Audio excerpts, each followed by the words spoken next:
siniestros, bienvenidos un día más a mi canal. Bueno, la verdad es que hoy nos lo vamos a tomar con calma porque vamos a hablar de algo así como posesión en Connecticut, que es The Haunting of Connecticut, que seguramente habéis visto la película, y como siempre os voy a contar la historia real, porque en este caso digamos que hay unas pocas lagunas, pero esto ya sabéis cómo funciona. Yo digo lo que opino, porque supongo que para eso estáis aquí, para saber no solo la historia, sino un poco mi opinión. Y vosotros pues opinar lo que queráis, yo sabéis, a mí me parecen perfectas las, digamos, creencias de todo el mundo, siempre y cuando se respeten las mías. Así que, venga, vamos a comenzar. Empezamos con que la familia Karen Parker era una familia que tenía un hijo con un cáncer linfático, por lo tanto, tenían que estar continuamente en el hospital. Así que la madre empezó a mirar casas que estuvieran más cerca del hospital para que fuera mucho más fácil para el tratamiento de su hijo, que el hijo se llama Philip. Encontró una casa, le gustó muchísimo, así que decidió entrar pues a ver cuánto pedían por ella, pensando que seguramente estaría muy por encima de sus posibilidades. Para su sorpresa no se la podía permitir, así que decidieron comprarla. Toda la familia cuando llegó le pareció una casa súper bonita y acogedora. La madre relata que el día antes de mudarse a la casa, pues que tuvo un sueño donde aparecían ataúdes y como si estuvieran haciendo una especie, ¿sabes?, de autopsia o algo así. Que en fin, que tuvo un sueño algo perturbador, pero que sería algo que olvidaría y que no recordaría hasta más tarde. El único que sí notó una atmósfera algo rara fue precisamente Philip, puesto que notaba como el aire pesado y una extraña sensación en él. No tardaría mucho darse cuenta Philip en escuchar que oía su nombre, que alguien lo llamaba desde el sótano. Corriendo fue y se lo contó a la madre.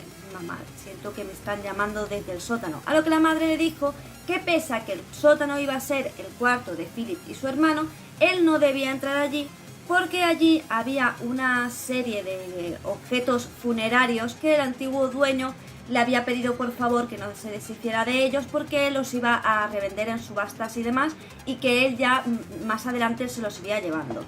Le dijo a Philip que por supuesto no le dijera esto al resto de sus hermanos, pues para no crearles miedo y tal, pero que le dijo que no se preocupara porque en ese sótano evidentemente ya no había nada, solo estaban esos utensilios, nada importante. La familia empezó a notar ciertas cosas raras, luces que se encendían y se apagaban solas, objetos que se movían, o ya no solo que se movían delante de sus propios ojos, en plan que se movió una silla o se cerraba una puerta, sino que encontraban objetos que habían dejado en cierto lugar y se los encontraban en otro.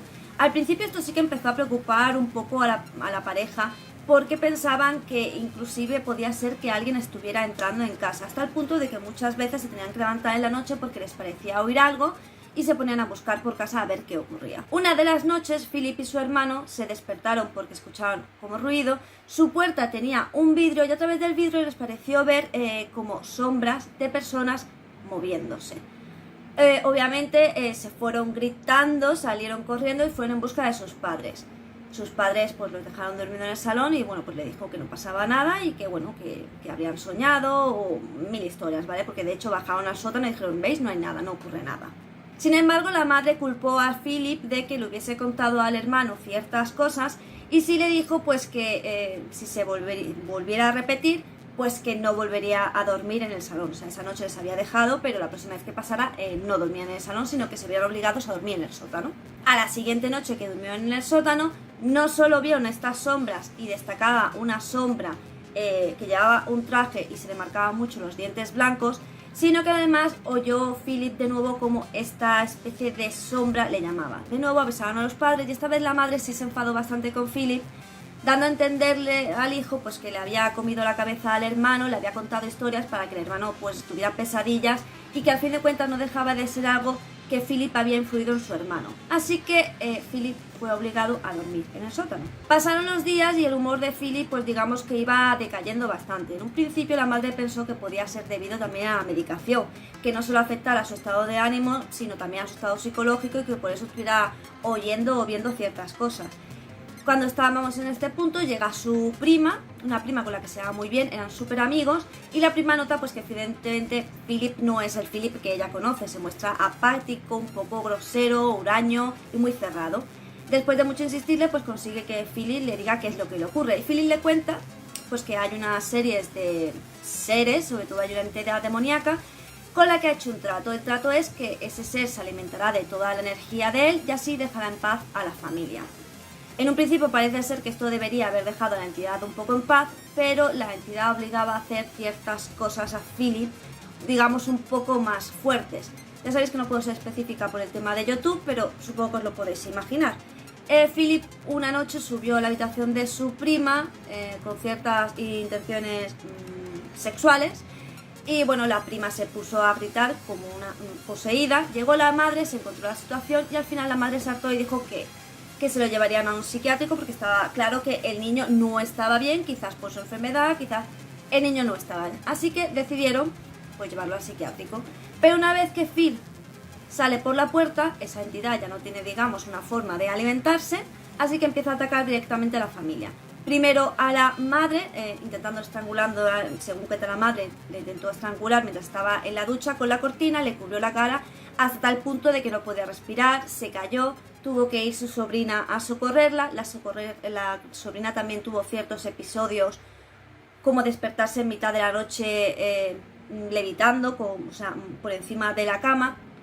De nuevo oían voces, oían pasos, los objetos se movían cada vez más y la situación estaba volviendo un poco insoportable porque además estaba afectando anímicamente muchísimo a la familia. Es aquí cuando contactan a los Warren, como siempre los Warren, y los Warren son los que les dice pues que sí, que efectivamente hay una entidad y que en ese sótano no solo es el sótano de una funeraria, sino que las personas que trabajaban en esa funeraria pues hacían necrofilia y necromancia. Perdona que me ría, no es gracioso, pero es que me parece como, ¿sabéis?, súper surrealista. Y que por eso esa entidad era tan maligna, así que llamaron a un sacerdote para que exorcizara la casa y se quedara limpia. Si bien es cierto que la casa por lo visto sí se quedó totalmente limpia y no volvió a ocurrir nada, pues la familia decidió mudarse porque evidentemente esa casa le traía muy malos recuerdos. Ahora bien, ¿por qué digo que esta historia tiene como muchas lagunas? Porque no hay, o sea, esta familia en ningún momento buscó otro tipo de explicación, ¿vale? Ni siquiera con el niño, es decir, al niño lo trataron como la persona que tiene un trauma porque tiene una enfermedad muy grave. De hecho, dice la madre que como que el niño estaba a punto de morir y que después del exorcismo el niño se curó milagrosamente, cosa que sinceramente dudo bastante. Entonces no os puedo decir, bueno, pues se dice que esto, o hay este dato de la policía, o este dato del médico, no hay ningún dato porque esta familia en ningún momento acudió a ningún especialista que no fuera de parapsicología, así que no lo sabemos. ¿Qué es lo que yo pienso? Bien, pienso en la medicación del cáncer, supongo que tiene que ser súper... Tengo familia con cáncer y tal, pero nunca le he preguntado, oye, los efectos secundarios así más fuertes, ¿sabes? No es un tema de conversación. Pero sí es verdad que yo sufrí durante un tiempo, tuve una enfermedad que me provocaba mucho dolor y me mandaron un medicamento que es que no olvidaré en la vida, que se llamaba Zaldiar. Bueno, se llama porque sigue comerciándose y de hecho creo que mi suegra lo toma y a ella no le produce ningún efecto. Sin embargo, yo cuando me tomaba el Zaldiar, pues alucinaba, directamente alucinaba. Y alucinaba, claro, y parecía real. Y bueno, no tardaron mucho, es decir, yo empecé a alucinar, a mí ya me había pasado con otro medicamento, el hecho de que alucinara, así que rápidamente asocié y dije, a ver si va a ser el medicamento. Fui a urgencias y efectivamente era. Quiero decir que sí que es verdad que hay medicamentos que a lo mejor son más sensibles para ciertas personas, igual que a una persona toma X, mi suegra toma el mismo medicamento de vez en cuando y a ella no le produce ningún efecto, y yo sí me lo tomo, me pongo muriéndome y empiezo a oír voces y ver cosas y flipo en colores como si estuviera drogadísima. Entonces puede ser que a este niño, con toda la medicación que supongo que se tiene que tomar una persona con un cáncer linfático, pues sí puede ser que este niño empezara a oír o ver cosas.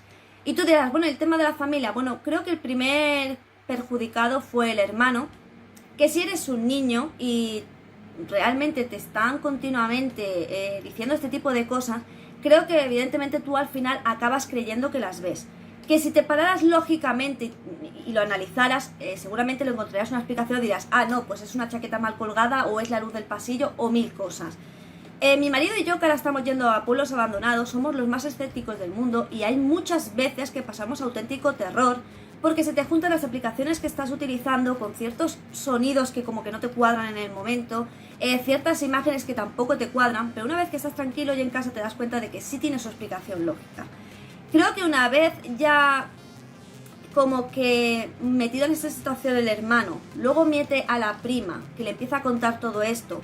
La prima obviamente, a lo mejor siendo otra niña, que no deja de ser una niña, tenemos que tener en cuenta que incluso durante la adolescencia el cerebro se sigue formando. Quiero decir que no es, en un adulto es muy fácil verlo, pero en un niño no. Entonces puede ser que la prima, entre que vio el cambio de actitud de su primo, todo lo que le contó, también influida ya por el otro hermano que también ya está influido por Philip. Creo que todo eso creó como algo, como un tipo de histeria colectiva. Y también creo que la madre se vio realmente afectada por esto. Porque lo que, o sea, del padre no se sabe nada o cómo. Quiero decir, en la historia el padre lo único que cuenta es que sí, que a veces se movían las luces, se cerraba una puerta, pero son cosas que tampoco son tan relevantes. Es decir, que el padre en realidad tuvo que tomar un poco en cuenta el relato de la madre, porque el padre sí tuvo un accidente, pero fue fuera de casa. Relacionaron directamente el hecho de que Philip, conforme sale de la casa, el padre tiene un accidente, eso es cierto. Pero también podemos pensar que el estado anímico del padre, al tener que llevar a su hijo a un psiquiátrico, encima que estaba enfermo, le pudiera afectar lo suficiente como para tener un despiste al volante. No creo que, ¿sabéis? Sé que mucha gente muy creyente dirá, oh, pues sí, porque justamente Philip abandona la casa, que es con lo que la entidad se alimentaba, y entonces atacó al padre mediante un accidente. No sé, para mí es más lógico pensar que el padre no estaba como en su mejor situación emocional para conducir. Así que yo lo que creo es que sí, que hubo una histeria colectiva, que realmente se lo creyeron y que a lo mejor podrían haber buscado otras vías, pero bueno, al fin y al cabo yo siempre digo que con las creencias de la gente, cuando mucha gente ataca a los creyentes y tal, yo siempre digo lo mismo. Si a ti que eres creyente, el creer en eso te ayuda, pues yo creo que es fabuloso y genial. El problema es cuando te crea falsas esperanzas y entonces te desanima y realmente no te ayuda, como ocurre con el libro El Secreto, ¿vale? Que te crea una serie de esperanzas y también te culpabiliza como de ciertas cosas que te pueden ocurrir.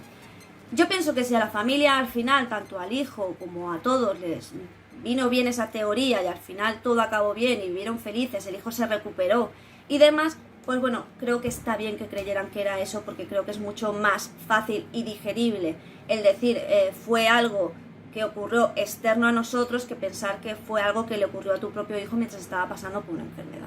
Bueno chicos, hasta aquí el vídeo de hoy. Sé que lo he contado al tirón, pero es que este tipo de historias como que me las sé muy bien. No me hace falta prepararme nada ni nada. Mirar el nombre del niño a lo mejor, o los apellidos de los padres, pero son historias que me gustan bastante. Entonces siempre estoy viendo documentales de ese tipo y tal. Si os gustan este tipo de vídeos, pues ya sabéis, coméntamelo en la caja de comentarios. Coméntamelo en la caja de comentarios, valga la redundancia, por favor.